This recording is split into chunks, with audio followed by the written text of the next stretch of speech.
بسم اللہ الرحمن الرحیم. In the name of Allah, the Beneficent, the Merciful. والسلام على سيد الأنبياء والمرسلين وعلى آله وأصحابه أجمعين، أما بعد. وعن معاذ بن جبل رضي الله تعالى عنه قال قال رسول الله صلى الله عليه وسلم: يا معاذ بن جبل، ما خلق الله شيئا على وجه الأرض أحب إليه من العتاق، وما خلق الله شيئا على وجه الأرض أبغض إليه من الطلاق. صدق الله العظيم وصدق رسوله النبي الكريم، ونحن على ذلك من الشاهدين والشاكرين.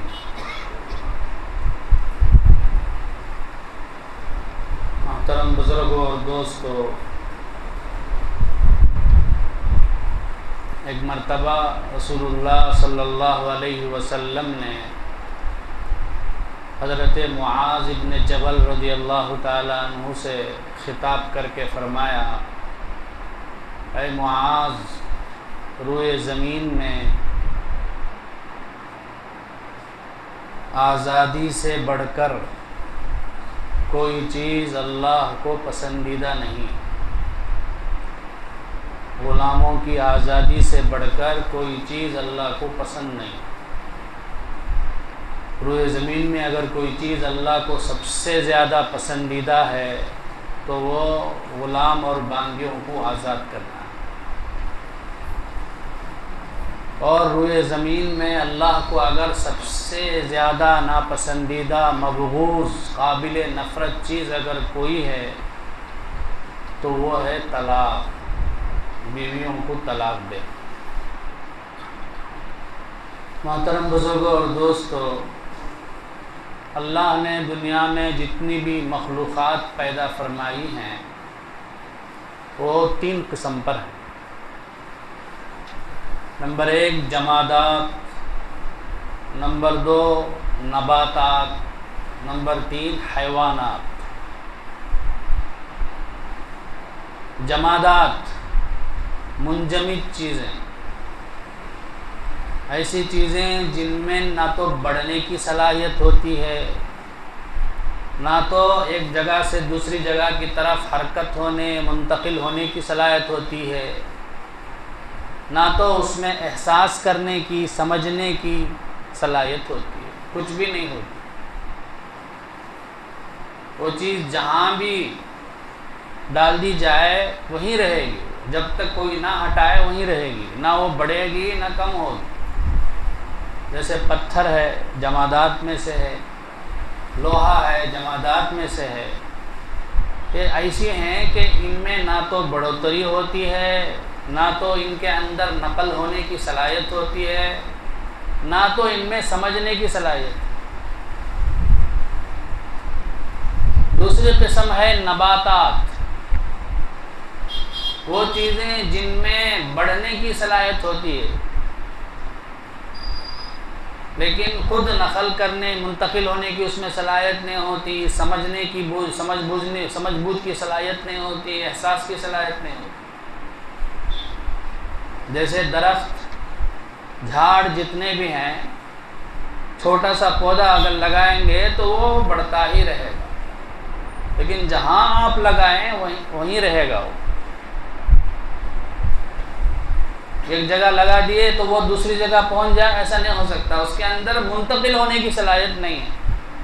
اور اسی طرح ان پودوں میں، درختوں میں، جھاڑوں میں سمجھنے کی، احساس کی بھی صلاحیت نہیں. یہ ہے نباتات. تیسری قسم ہے حیوانات. حیوانات وہ ہیں جن میں یہ تینوں صلاحیتیں ہوتی ہیں. بڑھنے کی بھی صلاحیت ہوتی ہے، ایک جگہ سے دوسری جگہ نقل کرنے کی بھی صلاحیت ہوتی ہے، احساس کرنے کی، سمجھنے کی، سوچنے کی صلاحیت بھی ہوتی ہے.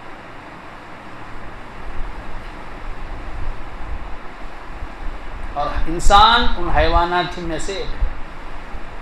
اور تمام حیوانات میں انسان سب سے افضل ہے. کیوں؟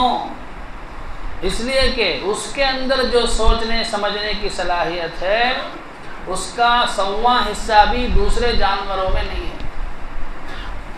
اسی لیے انسان اپنی سمجھ عقل استعمال کر کے بڑے سے بڑے جانور کو اپنا غلام بنا لیتا ہے، بڑی سی بڑی طاقتور چیز کو اپنا تابع بنا لیتا ہے، اپنے قابو میں کر لیتا ہے. لیکن انسان دوسرے کا غلام بن کے رہنا نہیں چاہتا، انسان دوسرے کا تابع بن کر رہنا نہیں چاہتا. فطری طور پر انسان کے اندر آزادی ہوتی ہے، اور اللہ تبارک و تعالیٰ نے بھی انسان کو آزاد پیدا کیا ہے. وہ کسی دوسرے انسان کا غلام رہے، کسی دوسرے کا تابع رہے، دوسرے کے قابو میں رہے، یہ اس کی فطرت میں نہیں ہے. تو آزادی یہ انسان کی فطری چیز ہے. ہاں کبھی کبھار کبھی جنگ ہو جاتی ہے، لڑائی ہو جاتی ہے، تو عارضی طور پر وہ کسی کا غلام بن جاتا ہے. تو بزرگوں اور دوستوں، تو انسان کسی کا غلام، کسی انسان کا، کسی مخلوق کا غلام رہنا نہیں چاہتا، بندہ رہنا نہیں چاہتا، اس کی فطرت میں نہیں. اور اللہ تبارک و تعالیٰ نے حضرات انبیاء کو دنیا میں اسی لیے مبعوث فرمایا تاکہ انسانوں کو انسانوں کی غلامی سے نکال کر اللہ کا غلام بنا دیں، اللہ کا بندہ بنا دیں. یا ایھا الناس اعبدوا ربکم الذی خلقکم والذین من قبلکم لعلکم تتقون. اے لوگو، تم سب کے سب اللہ کے بندے بن جاؤ. جس اللہ نے تمہیں پیدا کیا، تم سے پہلے لوگوں کو پیدا کیا. تو تمام انسانوں کو دوسرے مخلوق کی، دوسرے انسانوں کی غلامی سے نکال کر اللہ کا بندہ بنانے کے لیے، اللہ کا غلام بنانے کے لیے اللہ تبارک و تعالیٰ نے روز اول سے حضرت آدم علیہ السلام سے لے کر ہمارے نبی حضرت محمد مصطفیٰ صلی اللہ علیہ وسلم تک انبیاء کو بھیجا.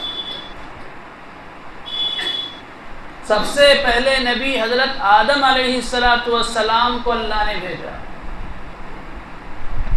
روایات میں آتا ہے، طبرانی شریف کی روایت ہے کہ اللہ تبارک و تعالیٰ نے جب جنت سے حضرت آدم علیہ السلام کو اتارا تو کہاں اتارا؟ ہندوستان ہی میں اتارا. پہلے ہندوستان غیر منقسم تھا. سری لنکا، افغانستان، پاکستان، یہ سب مل کر، بنگلہ دیش سب مل کر غیر منقسم تھا. یہ پورا ہندوستان کہلاتا تھا. بعد میں یہ سب تقسیم ہوئے. تو اللہ تعالیٰ نے حضرت آدم علیہ السلام کو سری لنکا میں اتارا. طبرانی شریف کی روایت میں ہے کہ جب آدم علیہ السلام نازل ہوئے، اترے، تو ان کو، چونکہ اب تک جنت میں تھے، پہلی بار دنیا میں آئے ہیں، تو ان کو وحشت ہوئی، ڈر ہوا. تو حضرت جبرائیل علیہ السلام اترے اور آ کر حضرت جبرائیل علیہ السلام نے وہی اذان دی جو امت محمدیہ دیتی ہے. تو جب اذان میں نبی کریم صلی اللہ علیہ وسلم کا نام مبارک آیا، محمد الرسول اللہ واشہد ان محمد الرسول اللہ، تو آدم علیہ السلام نے پوچھا کہ یہ محمد رسول اللہ کون ہے؟ تو جبرائیل علیہ السلام نے فرمایا یہ آپ کی اولاد میں جو انبیاء آنے والے ہیں ان میں سب سے آخری نبی ہیں. تو بزرگوں اور دوستوں، اس روایت سے معلوم ہوا کہ ہمارا ملک ہندوستان اس اعتبار سے فضیلت والا ہے کہ سب سے پہلے نبی اور سب سے پہلا انسان اسی ملک میں اترا ہے. اور سب سے پہلے جو آواز لگائی گئی انسانوں کی طرف سے، فرشتوں کی طرف سے یہاں انسان آنے کے بعد، وہ توحید کی اذان تھی، توحید کا اعلان تھا. اب اس کے بعد جتنے بھی نسل چلی سب میں توحید تھی. اس کے بعد دھیرے دھیرے جو ہے شرک اور بت پرستی ہمارے ملک میں پھیلتی گئی. تو اس اعتبار سے دیکھا جائے تو ہم تمام لوگوں کا اصلی گھر، اصلی وطن ہندوستان ہے، اور ان کا اصلی مذہب اسلام ہے۔ تو ہمارے استاد محترم حضرت مولانا ارشد مدنی صاحب رحمت دامت برکاتہم کے بقول ہم اصلی مذہب میں ہیں، ہمیں گھر واپسی کی ضرورت نہیں، ہم گھر ہی میں ہیں، تمہیں گھر واپسی کی ضرورت ہے، تم نے اپنا مذہب چھوڑ دیا جو آسمانی مذہب تھا۔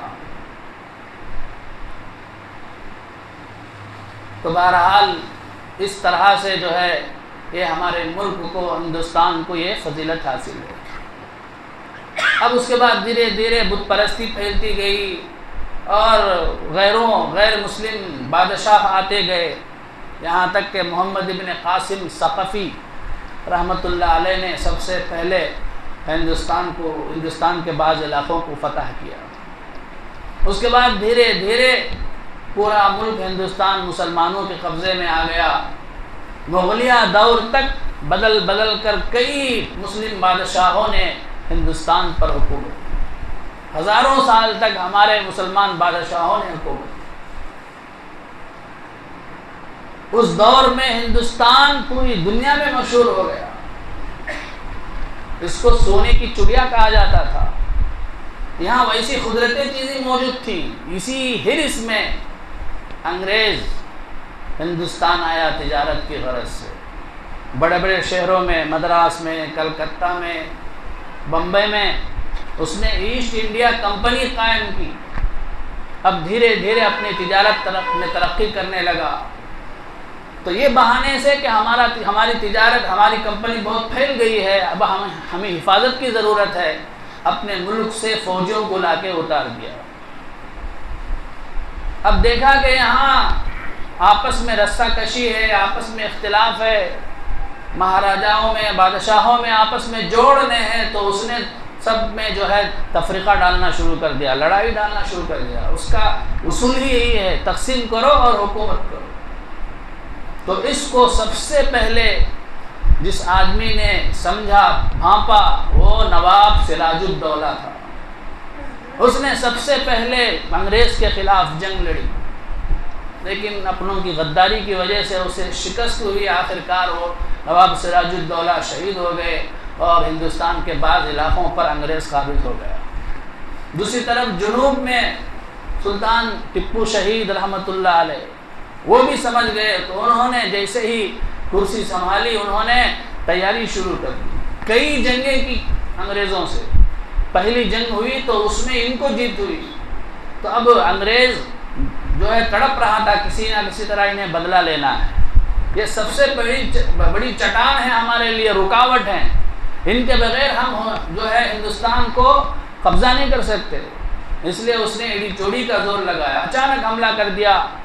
تو بعد میں جو ہے انہیں معاہدہ کرنا پڑا انگریز سے، کئی کروڑوں روپے دینے پڑے، لاکھوں روپے دینے پڑے، اور اپنے بیٹوں کو یرغمال بنا لیا انگریز نے۔ پھر حکمت عملی سے ٹیپو سلطان رحمۃ اللہ علیہ نے کسی طرح ان پہ قابو پا لیا۔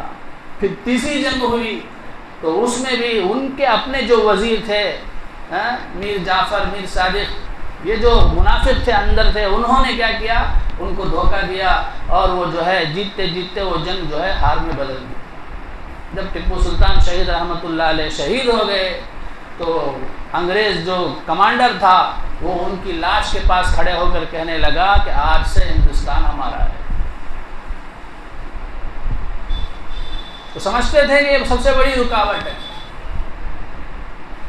اب اس کے بعد جو ہے جگہ جگہ پر یہ انگریز ایک ایک جو ہے علاقے کو قبضہ کرتے چلے گئے، تو مسلمانوں کا احساس ہوا۔ سب سے پہلے آزادی کی تحریک چلانے والے مسلمان ہی تھے، کیوں؟ انہی کے ہاتھ سے ملک چھینا گیا تھا، ہزاروں سال سے حکومت کرتے آ رہے تھے، ان کا وطن ان سے چھینا گیا تھا، اس لیے تقریباً 100 سال تک مسلمانوں نے یہ جو ہے تنہا یہ آزادی کی لڑائی لڑی۔ اب اس کے بعد سب سے پہلے جہاد کا فتویٰ دینے والے انگریز کے خلاف حضرت شاہ ولی اللہ محدث دہلوی رحمۃ اللہ علیہ کے بڑے فرزند حضرت شاہ عبدالعزیز دہلوی رحمۃ اللہ علیہ تھے. انہوں نے فتویٰ دے دیا کہ اب ہندوستان دارالحرب ہو گیا ہے، اب ان سے لڑنا ہمارے لیے فرض ہے مذہبی اعتبار سے. تو اس فتوے کا بڑا اثر ہوا، وہاں جو ہے تحریکیں شروع ہو گئیں. انہی کے شاگردوں میں سے حضرت مولانا سید احمد شہید رحمۃ اللہ علیہ، حضرت مولانا سید اسماعیل شہید رحمۃ اللہ علیہ، انہوں نے بھی ایک تحریک شروع کی، لیکن ان کی تحریک بھی آخرکار بالا کوٹ کے میدان میں ختم ہو گئی، وہ دونوں شہید ہو گئے. اس کے بعد 100 سال تک اکیلے لڑے. اس کے بعد مسلمانوں کا احساس ہو گیا کہ اب ہم اکیلے لڑنے کا فائدہ نہیں ہے، اب ہمیں برادران وطن کو بھی ساتھ لینا ہے. تو کچھ برادران وطن کو بھی ساتھ لے کر سن 1850 پر 7 عیسوی کو پہلی جنگ آزادی ہوئی شاملی کے میدان میں. اس میں ہمارے اکابر دیوبند میں سے حضرت مولانا امداد اللہ مہاجر مکی رحمۃ اللہ علیہ، حضرت مولانا قاسم نانوتوی رحمۃ اللہ علیہ، حضرت مولانا رشید احمد گنگوئی رحمۃ اللہ علیہ، حضرت مولانا حافظ ضامن شہید رحمۃ اللہ علیہ، سب شریک رہے. اب اس میں حافظ ضامن شہید رحمۃ اللہ علیہ شہید ہو گئے، اور گنگوئی رحمۃ اللہ علیہ، قاسم نانوتوی رحمۃ اللہ علیہ زخمی ہو گئے. لیکن یہ جنگ کامیاب نہیں ہو سکی، اس میں شکست کھانی پڑی. وہ لوگ اس کو غدر کے نام سے یاد کرنے لگے، اور اس جنگ میں جو بھی شریک ہوئے ان کو جو ہے پھانسی کے پھندے لٹکا کر ان کو پھانسی دی گئی. دہلی کے چاندنی چوک سے لے کر کہتے ہیں کہ پشاور تک، جو پاکستان کا علاقہ ہے اب فی الحال، وہاں تک پھانسی کے پھندے لٹکائے گئے، اور مسلمانوں کو چن چن کر جو ہے درختوں کے اوپر پھندے لگا کر ان کو پھانسی دی گئی. ہاتھی کے اوپر بٹھا دیا جاتا، ہاتھی کے اوپر بٹھا کے اور پھندا ان کے گلے میں ڈال دیا جاتا، اور ہاتھی کو آگے بھگا دیا جاتا. تھوڑی دیر میں جو ہے لاش لٹک جاتی تھی، آنکھیں باہر آ جاتی تھی. اور مسلمانوں کو بوریوں میں باندھ کر توپوں کے منہ پر باندھ دیتے تھے، اس کے بعد توپ چلاتے تھے، توپ داغتے تھے، جس سے ان کے مسلمانوں کے جو ہے جسم کے پرخشے اڑ جاتے تھے، ریزے ہو جاتے. اس طرح کئی مسلمانوں کو انہوں نے نشانہ بنایا. خود ہمارے اکابر میں سے حضرت مولانا رشید احمد گنگوئی رحمۃ اللہ علیہ کو جیل میں رہنا پڑا کئی مہینوں تک. اس کے بعد جب ان کا جرم ثابت نہیں ہوا تو وہ رہا ہو گئے. حضرت قاسم نانوتوی رحمۃ اللہ علیہ کے بارے میں گرفتاری کا وارنٹ جاری ہو گیا، لیکن حضرت چھپتے جو ہے کسی طرح ان کے ہاتھ نہیں آئے. مشہور ہے ان کے بارے میں واقعہ، 3 دن چھپے رہے، اس کے بعد باہر آ گئے. پھر نے پوچھا کہ حضرت اب بھی گرفتاری کا وارنٹ ہے، آپ باہر آ گئے. تو حضرت نے کیا جواب دیا؟ اللہ کے نبی صلی اللہ علیہ وسلم غار ثور میں 3 دن ہی چھپے رہے. سنت یہی ہے، اگر میں اور زیادہ رہوں تو سنت کے خلاف ہو جائے. حضرت باہر آ گئے. اب اس کے بعد جو ہے دارالعلوم دیوبند کی بنیاد رکھی گئی. اس کا اصل مقصد بھی یہی تھا. ظاہر میں تو دین کی تعلیم کا مرکز تھا وہ، لیکن وہ اصل میں ہندوستان کو آزاد کرنے کی تحریک کا ایک منصوبہ تھا. کیونکہ انگریز اس کے بعد ایک مکمل طور پر جو ہے ارتداد کی کوشش کرنے لگے. کسی نہ کسی طرح یہاں رہنے والوں کو ظاہری طور پر نام کا مسلمان بنانا ہے، ذہنی طور پر ان کو کافر بنانا ہے. اس ارادے سے انہوں نے بڑی محنتیں کی. تو ایمان کو بھی بچانا تھا، آزادی کی محنت بھی لڑنی تھی، لڑائی بھی لڑنی تھی، اس لیے دارالعلوم دیوبند کو شروع کیا گیا اور جمعیت علماء ہند کو جو ہے آغاز شروع کیا گیا. مقصد یہی تھا. اب اس کے بعد وہیں سے حضرت مولانا محمود حسن صاحب گنگوئی رحمۃ اللہ علیہ، حضرت مولانا حسین احمد مدنی رحمۃ اللہ علیہ، یہ سب جو ہے آزادی کے مجاہد تھے. حضرت مولانا محمود حسن صاحب گنگوئی رحمۃ اللہ علیہ نے ریشمی رومال کی تحریک شروع کی. یعنی آس پاس جو مسلمان بادشاہ تھے ان کی مدد سے کسی طرح یہاں پر لڑ کر انگریزوں کو ہندوستان سے نکالنا چاہتے تھے. اس کے لیے انہوں نے ریشمی رومال میں خطوط لکھ کر روانہ کیے آس پاس کے بادشاہوں کو، لیکن کسی وجہ سے وہ تحریک ناکام ہو گئی. انگریز کو پتہ چل گیا. تو اس وقت حضرت محمود حسن صاحب رحمۃ اللہ علیہ دیوبندی رحمۃ اللہ علیہ مکے میں تھے، وہیں پہ انگریزوں نے انہیں قید کر لیا. اس کے بعد مالٹا کے جیل میں ان کو رکھا گیا. حضرت مدنی رحمۃ اللہ علیہ، حسین احمد مدنی رحمۃ اللہ علیہ بھی اپنے استاذ کی خدمت کے خاطر وہ بھی جیل کو چلے گئے، اور ان کو وہاں اس جرم میں مختلف قسم کی سزائیں دی گئی. کہا جاتا ہے کہ جب حضرت محمود حسن صاحب دیوبندی رحمۃ اللہ علیہ کا انتقال ہو گیا اور ان کو نہلانے کے لیے، غسل دینے کے لیے تختے پر لٹایا گیا، دیکھا تو کمر میں ہڈیاں ہی تھی، صرف گوشت ہی نہیں تھا. ان کے شاگرد سے پوچھا گیا کیا بات ہے، کیا ماجرا ہے، ایسا کیوں ہے؟ تو حسین احمد مدنی رحمۃ اللہ علیہ نے کہا کہ میرے استاد نے مجھ سے کہا تھا کہ زندگی میں کسی سے نہ کہوں، اب تو حضرت نہیں رہے، مجھے کہنا پڑ رہا ہے کہ کافروں نے، انگریزوں نے ایسی سخت سزائیں دی کہ گرم لوہے پگھلا کر آپ کے کمر پہ رکھا جاتا، جس کی وجہ سے پورا گوشت جو ہے پگھل گیا، صرف ہڈیاں باقی رہی. اور حضرت کو انگریزوں سے ایسی نفرت تھی کہ ایک انگریز کہتا ہے کہ محمود حسن اتنا انگریزوں سے نفرت کرتا ہے کہ اگر اس کو جلا کے راکھ کر دیا جائے تو بھی اس کی راکھ سے انگریز کی دشمنی کی بو محسوس ہوئی. تو بہرحال بزرگوں اور دوستو، اس کے بعد عالمگیر کئی تحریکیں چلی، بھارت چھوڑو، ترک موالات، اس طرح دونوں نے مل کر لڑی. تو پھر دوسری جنگ آزادی ہوئی، اس میں اللہ تبارک و تعالیٰ نے ہمیں یہ آزادی عطا فرمائی. لیکن آج ہندوستان، ہمارا ملک آزاد تو ہو گیا، لیکن آزاد کا جو اصل فائدہ ہونا چاہیے وہ نہیں ہو رہا ہے. جو فرقہ پرست قوم ہے اس نے آزادی کا مطلب ہی نہیں سمجھا. وہ اپنے ہی جو ہے وطن والوں کو مار رہے ہیں، ان کے گھروں پہ بلڈوزر چلا رہے ہیں، ان کے مسجدوں کو توڑ رہے ہیں، ان کے مدرسوں کو توڑ رہے ہیں. اس کی مثال تو ایسی ہو گئی جیسے کہ کہا جاتا ہے کہ مگرمچھ جو ہے اپنے بچوں کو جن کے انہوں کو کھا لیتا ہے. انگریزوں کی غلامی سے نکل کر آج ہمارا ملک فرقہ پرست جو طاقت ہے اس کا غلام بن گیا ہے. غلط طریقے سے ووٹ چوری کر کے وہ جو ہے حکومت کی گدی سنبھالے ہوئے. تو آج ہمیں اس لائن سے برادران وطن کے ساتھ مل کر، تنہا نہیں، سب سے مل کر جو ہے اس کے خلاف لڑنا ہے. اللہ تبارک و تعالی ہمیں یہ دن دیکھنا نصیب فرمائے. ہمارے ملک جو ہے ایسی طاقتوں سے، ایسی فرقہ پرست قوم سے جو ہے آزادی نصیب فرمائے. آمین و آخر دعوانا الحمدللہ.